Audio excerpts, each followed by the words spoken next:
Kak Mun rasa sedih bila baca feedback dari customer ini. Sis Danny, dia cakap dah bertahun-tahun tak masuk section perempuan.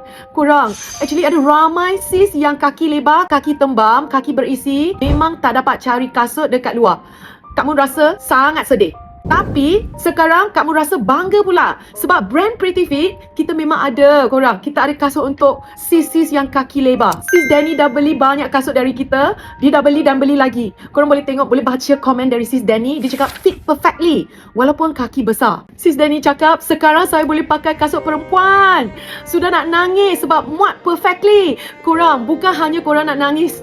Kak Mun pun rasa terharu sangat-sangat. Sangat-sangat touching sebab kasut kita boleh membantu semua sis supaya boleh bergaya kau-kau. Semua ni ialah kasut yang Sis Danny beli. Tumit 2 inci. Jenis block heel besar, boleh menampung kita yang badan plus size. Material kita sangat-sangat lembut. Design pun cantik meledak. Design paling trending. Kita ada ballerina flats. Material yang lembut, empuk macam kapas. Kita ada saiz sehingga 47.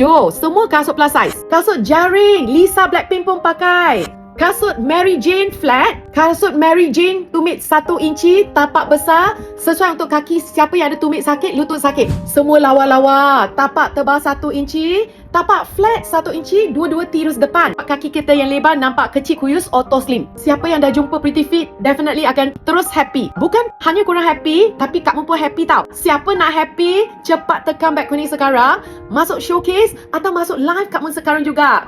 Brand Pretty Fit, kasut selesa untuk kaki besar.